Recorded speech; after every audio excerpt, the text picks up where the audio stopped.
Bonjour à tous et à vous qui êtes passionnés par le symbolisme du tarot. Ici Jamael de l'association Onyx. Nous entrons aujourd'hui en la 8e lame du tarot. Fidèles à la pratique présentée à nos cours, sans rien analyser, donnons-nous quelques instants pour méditer sur cette carte liée à la respiration. Bien que l'image de cette justice semble un peu rigide, l'arcane vient cependant affirmer une idée de transcendance dans un rapport plus large au regard de la vie. La dimension conceptuelle interagit en notre psychologie pour nous enseigner le respect des lois de l'existence. Allongé ou debout, le chiffre 8 lié à l'infini est formé de deux cercles qui se joignent afin de mouvoir deux univers mis en relation. Par la nuit et le jour, comme le monde de la matière et celui de l'esprit. Ces deux états, au point de vue contradictoire, s'alimentent l'un et l'autre pour affirmer une identité propre. Ici, la symbolique parle de plusieurs niveaux de conscience, notamment pour accéder à ce qui sépare l'invisible du visible, comme les vivants des morts. L'être humain est doté d'un corps qui ne peut exister sans l'esprit. Ce chiffre 8 symbolise donc une interaction du monde intérieur avec le monde extérieur. Associé à la lettre hébraïque Et, le H de notre abécédaire est à l'image de la justice qui s'impose avec clarté. À l'égard des valeurs collectives, les concepts bâtis par l'homme nous sont rappelés face aux liens et responsabilités qu'engendrent les règles d'une société. La justice nous enseigne les lois pour apprendre à être libre. Cette lame vient éveiller un mécanisme lié au respect de la conscience collective, en interaction à l'équilibre personnel et à l'harmonie intérieure. Une fois que les dés sont jetés, la justice nous montre les engrenages de l'engagement et de l'éventuel contrat moral créé entre soi et la collectivité. Notre responsabilité liée aux paroles et actes écrits incarneront le sens du service et du respect au devoir moral envers autrui. Les plateaux de la balance nous avertissent sur la justesse et sur les limites à ne pas dépasser. Dans cette prise de conscience significative, cette frontière évoquée par l'arcane nous rappelle à la morale et à la notion de liberté dans un filtre plus ou moins limitatif quant au retour à un éventuel contrôle. Ce chiffre 8 attire le pouvoir, parle de politique et de succès dans les affaires. Les sujets marqués par le chiffre 8 dans une date de naissance sont généralement pragmatiques et fonceurs. Ce sont des travailleurs acharnés. Parfois superstitieux, ils craignent le destin en retour. Ils sont aussi exclusifs, autoritaires et avides de puissance. D'un point de vue philosophique, cette lettre hébraïque nous ouvre au regard conceptuel de l'esprit. Le H gouverne les poumons et serait lié aux valeurs constructives de la conscience de soi. Dans l'Apocalypse, le chiffre 8 est la figure du carré, de la terre et du monde manifesté. Selon Platon, Descartes, Spinoza et d'autres éclairés, les mathématiques et la philosophie s'identifieraient en version subjective à la matière et à la part animale de l'homme, et à la fois à l'homme divin et au cosmos. Ces deux valeurs conceptuelles opposées utilisent des arguments et une logique qui se relient en des vérités fondamentales sur le monde, quant à la place de l'homme dans l'univers. Cette huitième lame évoque donc le côté palpable et matériel de la nature céleste. Ce chiffre est le double de 4, qui, rappelons-le, est en relation à la structure, c'est-à-dire à ces lois créées par l'homme lui-même quant à ses ambitions à travers les notions de l'avoir et du pouvoir. Dans la symbolique énergétique, on associe le chiffre 8 à la renaissance et à l'avènement de la justice divine parvenant à l'architecture d'un univers ordonnancé. Autant pour les philosophes ouverts aux conceptions de l'existence quant aux traditions ésotériques, tous ces chiffres nous aident à mesurer le temps et l'espace. Au-delà de l'aspect pratique, les nombres permettent en effet d'approcher la structure logique et métaphysique de l'esprit. Ces valeurs symboliques portent en elles une thèse qui témoigne et soutient le fondement des lois de l'univers. Chaque atome évoque une particule vivante et symbolique de l'esprit, contenant une valeur numérique et philosophique.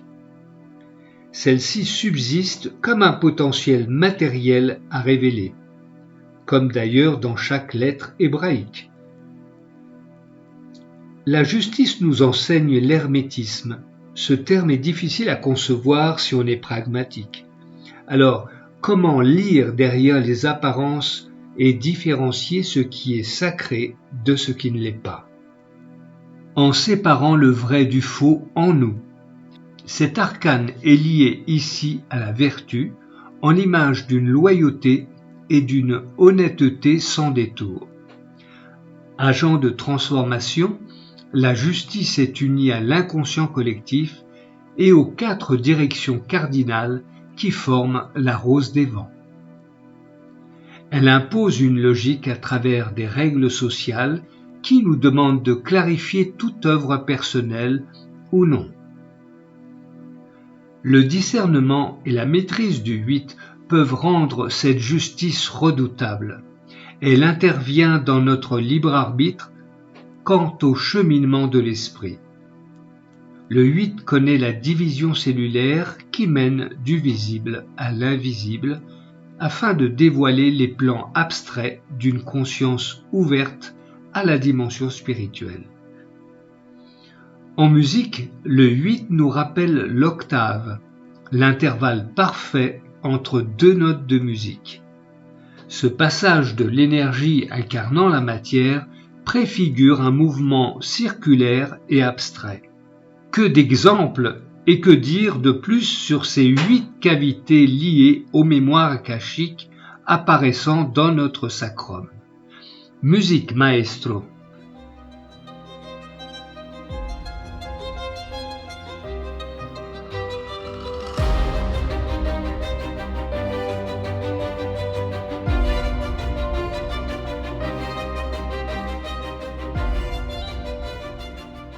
La justice est révélatrice des valeurs humaines, mais également du souffle divin.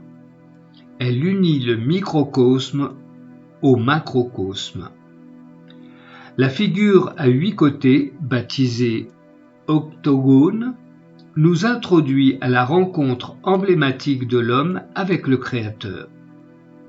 Par cette géométrie parfaite, nous percevons le cercle de l'univers à travers une conscience plus subtile. Et ce glaive aligné, pointant haut, s'exprime à travers une vision tranchante. Les vertus de la loi ici devraient être justes envers autrui et vers soi-même. Le bilan de nos expériences vient se confronter à notre quotidien pour muter au service du progrès. Emporté à gouverner comme bon lui semble, l'humain collé à son ego n'a pas toujours conscience du choix de son orientation. Hermétique à l'abstrait, l'arcane de la justice peut cependant devenir visionnaire en un clin d'œil et s'ouvrir au plus profond de soi. Le 8e signe astrologique est le Scorpion. Instinctif et secret, ouvert à la psychologie, orgueil, volonté de puissance, remise en question de notre chemin ici-bas, c'est ce qu'exprime la justice. Derrière le voile du soupçon se cache le secret d'une réalité que l'ego doit pénétrer. L'assiduité, l'ordre, le pragmatisme et le sens de l'équité sont les bons côtés du chiffre 8, qui viennent élaborer les valeurs morales de l'âme en sa responsabilité, son intelligence et sa sagesse. Cet arcane pèse le pour et le contre afin de pointer le doigt sur l'injustice, ainsi pour nous défendre de l'erreur humaine. Sévère, cette carte vient clarifier l'histoire de nos blessures comme celle de nos offenses. Nous apprenons à vivre dans un monde imparfait, que la collectivité d'un pays encourage dans ses distinctions partiales et culturelles. L'accumulation de ces fautes pèseront sur la balance quant à déprogrammer nos fins réalisées au profit de notre propre justice. À travers cette perfection en devenir, cette carte évoque un ministère ayant une figure d'autorité qui dirigerait le système politique et économique.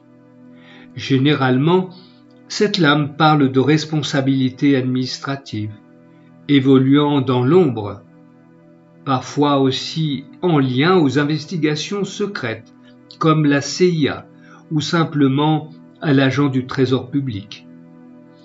Associée à l'archétype féminin, cette femme plantureuse nous relie à l'inconscient collectif. L'approche subtile de cette polarité féminine permet d'approcher le symbolisme de cet Adam-Ève qui, en sa mission ici-bas, doit éveiller l'homme rebelle à sa nature profonde et divine. Selon Joël de Gravelaine, la lune noire ou Lilith, que je relie à cet arcane, matérialise la chute de l'âme sur terre. Acculé par Lilith, déesse des forces obscures et sauvages, le moi sacrifié par son inconscient est livré au dénouement de ses désirs ignorés. En opposition à la verticalité de la licorne qui révèle la présence divine par sa corne sur le front, elle inspire l'être en sa volonté à évoluer. Cet archétype de connaissance nous relie au dessein d'une guérison de la chute. La lune noire et la licorne évoquent ensemble l'initiation. C'est dans un processus d'éveil que les conditionnements d'un ego en inflation pourront libérer les incompréhensions et les rébellions. Notre inconscient est façonné par l'héritage culturel de par notre histoire généalogique. Évoqué par les deux cercles du chiffre 8, il nous appartient, seul et en conscience, de stopper ce mal-être pour ne plus le déverser sur la descendance, et ainsi sortir de la roue des transmigrations. En référence à notre univers intérieur, l'état d'enchaînement lié au symbole du cercle nous renvoie ici à nos actes inconscients, à notre ignorance entretenue, jugement, habitude, manie, quant à la culture du profit sur autrui. Ces routines inconséquentes collaborent à nous asservir et rester sous l'emprise d'un destin soumis au cycle des renaissances liées aux mémoires du temps. Par les règles humaines et institutionnelles de notre civilisation, cette lame caractérise les lois du karma en notre monde manifesté. L'ego se retrouve face à ces stratégies et à ces croyances qui servent les obscurités d'un moi identifié à quelque ambition à caractère social, dissimulant un vide affectif ou fuyant dans une double vie. Quant à ceux dévorés par les responsabilités, et par la négligence d'actes plus ou moins bien intentionnés, l'archétype de l'injustice s'appuie sur un schéma de comportement émotionnel que les autres nous renvoient, dans l'histoire d'un père ou d'une mère dominatrice à travers le sentiment de castration, d'insatisfaction, parfois de dépression issue d'un complexe d'Oedipe non résolu. L'image de la justice laisse transparaître ici un édifice attribué aux attachés d'ambassade, aux services publics financiers, dans un objectif de marketing et d'expansion économique, juridique et hospitalier. À travers notre culture sociale, éducative, religieuse ou non, la carte de la justice témoigne de nos mécanismes internes. L'épreuve d'un avortement ou d'une séparation est remplacée par une carrière hyperactive qui ne répare pas le manque affectif, face au sentiment d'impuissance ou d'abandon. Tout analyser continuellement comme à penser pour l'autre conduit l'esprit à la perversion mentale ou à la prise en charge en hôpital psychiatrique. D'autres baisseront les bras et fuiront dans une problématique dépressive, de troubles alimentaires, anorexiques et boulimiques. L'effondrement d'une libido sans désir, d'une perte d'identité, plonge certains dans la drogue, hors des réalités ou encore en quête d'un assistanat. Lorsque les culpabilités émergent, il est déjà trop tard. Le seul recours à cet enfermement est d'accepter et de faire face à ses propres inconséquences. Tout vouloir contrôler, ranger, étiqueter conduit l'intellect à la ruse, à l'exigence ou à l'habileté de la manipulation œuvrant au stratège. Le cœur et le corps se dessèchent et se retrouvent devant un profil froid et psychorigide qui épousera la négativité d'un surmoi qui régira tout au doigt et à l'œil. Il y a forcément ici un recul psychologique à corriger, en relation au mécanisme de défense. Cette carte de surmoi est puissante en tant qu'archétype castrateur. Attaché à livrer une parfaite image de soi, nous parlons ici d'un ego pervers et obsessionnel. La justice incarne ce juge intérieur, conscient du bien et du mal. Bien que ce surmoi gère les pulsions, les valeurs à se nuire en profondeur peuvent nous orienter vers la punition, l'auto-sabotage, l'inaction, le sentiment d'échec ou la frustration. Sans processus de remise en cause, il sera difficile de réparer la programmation de cette auto-punition surgissant de l'inconscient. Loin d'arranger nos affaires, que dire de plus sur cette justice liée à l'image de la papesse? Les actes et les pensées voyagent au-delà de l'espace et du temps et restent dans les archives akashiques. La construction du surmoi est copiée sur les archétypes parentaux et ne dépend pas toujours de l'éducation reçue, mais plutôt de l'histoire de la lignée. Alors, comment peux-tu éviter la répétition de ces désagréments? La pesée et le tri de tes actions sera le début d'un grand voyage cérébral.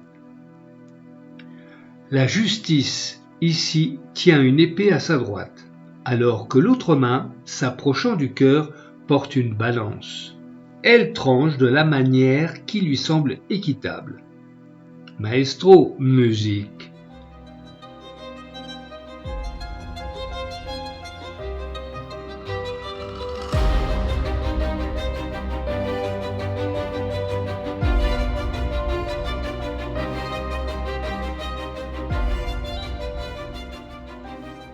Elle clame en nous un précepte d'intégrité.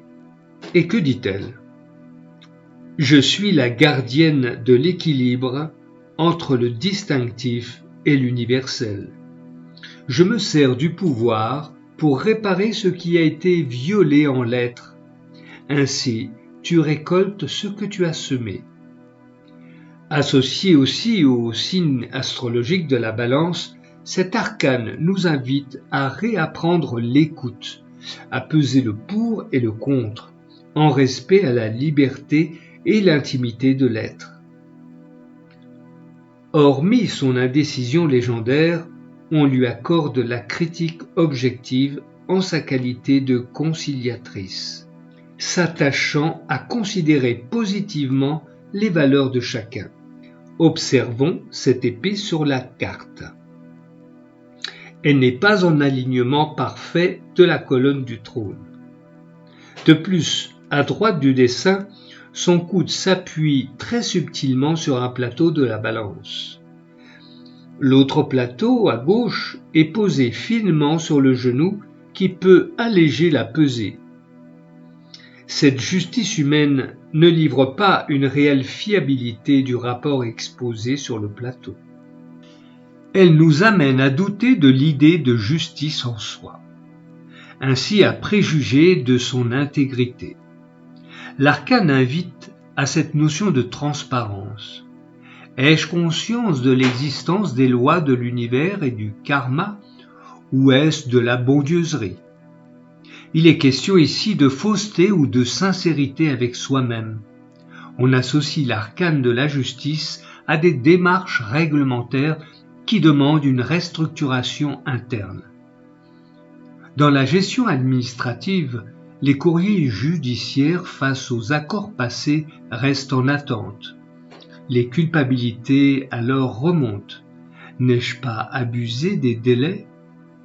Ai-je été juste dans mon rapport? Ai-je bien été impartial? Ou en quoi je peux me sentir coupable? Cette lame, comme la papesse, évoque l'incontournable miroir de soi. Elle implique à revoir de près la situation et explorer les profondeurs de la psyché. Si vous observez les yeux de la justice en la positionnant face à vous, constatez que son regard n'est pas dirigé vers vos yeux, mais au niveau du cœur. Notre conscience nous informe du contenu de ces plateaux. Pensées, actions passées ont entraîné des conséquences négatives. Suite à une faute grave commise, le sentiment du pardon vient s'imposer. Il émerge ici des ressentiments liés aux paroles ou actes irréversibles. Le piège pour la personne blessée est de subsister dans cette rumination. Cette réaction défensive retient l'offense. En d'autres mots, succomber au ressentiment face à l'offenseur conscient ou non de son acte maintient la rancœur. En cherchant quelle part de soi a été blessée, nous entrons dans un processus dérivé du pardon. Est-ce l'orgueil ou l'intégrité morale qui a été touchée? Reconnaître qu'à tort ou à raison, tout être humain est défaillant et fragile permet de relativiser. Cependant, rien n'effacera la blessure elle-même. C'est uniquement devant le miroir intime que nos confidences doivent s'opérer.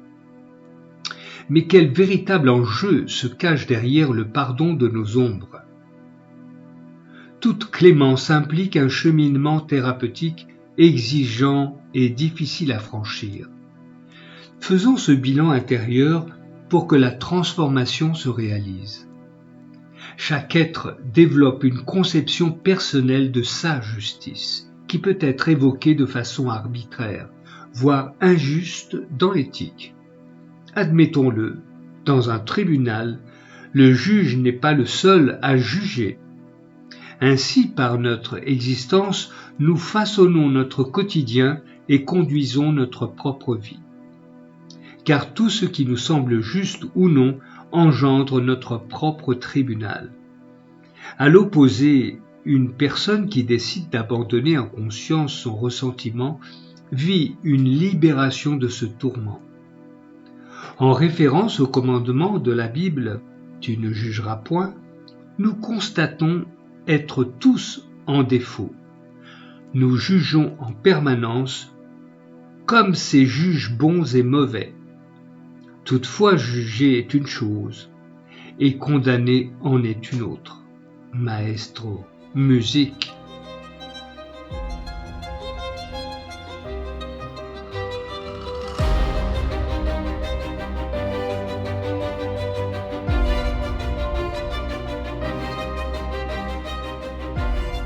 Quant à celui s'accordant le droit de maltraiter autrui, portera seul la foudre de sa sanction sans clémence ni retour possible. Intimement touché en son âme et conscience, cette principale raison fait qu'aucun jugement ne peut être porté à tout être, conscient ou non. Il faut découvrir ce qui empêche de demander ou d'accorder ce pardon pour surmonter le blocage. Si nous voulons que le destin et le karma s'en chargent pour nous, et d'ailleurs qu'on y croit ou non. Dans son ouvrage « L'inégalité comme condition d'existence », Nicolas Berdyaev affirme que l'enfer d'une âme dans l'incapacité à se sortir d'elle-même fait émerger le sombre et le mauvais par l'impuissance à aimer et s'aimer elle-même. En cette représentation subjective que nous nous faisons des autres et en relation à la blessure de soi, cela joue un rôle fondamental dans le processus du pardon. En activant ces défis, l'humain apprend de ses expériences, principalement devant les lois qui régissent la création. Un bilan ici est au devoir de mettre en acte la réparation de ses erreurs, quant à se réorganiser en tout domaine. Dans un tirage, la justice peut être identifiée à cet inconscient collectif qui juge et paralyse certains projets ou actions. L'arcane suggère de se questionner quant au regard que nous projetons sur autrui. Les comportements pragmatiques et entêtés à vouloir égoïstement se sécuriser tendent à nous replier et nous installer dans les vieilles structures. Les révoltes systématiques au refus d'autorité et de l'ordre sont des excès poussant au manque de discernement, voire au fanatisme. Cette carte renversée peut entraîner cruellement le cœur des êtres. Alors, place à la foire aux questions. Allez, au hasard. Toi, vêtu d'un beau costume, es-tu juste envers tes proches ? Quant à ta vie, quelle est ta notion du partage ? Es-tu dans le mensonge ou la dissimulation ? Te demandes-tu parfois si tu dois parler ou te taire ? Comment faire face au rejet de la maternité ? Et toi, le bras droit, si représentatif derrière ton pupitre, penses-tu être intouchable, même en œuvrant au nom de la justice, bien caché sous ton armure à l'image irréprochable, tête pensante, secrètement accablée par les dossiers d'innocents accusés à tort ? Nous le savons tous, ce qui a été souillé colle à nos talons, conscient ou non, tout revient à soi. Tôt ou tard, croyant ou non, la vie nous replacera en ses retours. Nous devons affronter tous et chacun nos erreurs. Nous serons appelés à réparer nos désagréments. La fausse morale ou les contre-vérités peuvent nous tromper. Les tensions soutenues par le stress peuvent aussi nous éloigner psychologiquement de la vérité, quant à maintenir nos illusions en faisant l'autruche. La lucidité de cette carte nous sort de l'ignorance comme de notre zone de confort. La justice nous invite à laisser les mauvaises habitudes, l'échec sera derrière soi. Nous pourrons nous appuyer alors sur des concepts de vie positifs. Le jugement d'événements sur notre vie passe par l'acceptation de nos erreurs de parcours. Lorsque ces duplicités seront effacées de notre mémoire, l'esprit ainsi enseigné vivra la liberté. La justice alors nous avisera de la fin de notre procès d'intention. Pour réaménager la paix en soi, apprenons d'abord à recevoir et à donner ce qui est juste au niveau du cœur. C'est ainsi qu'une société saine pourra alors se bâtir.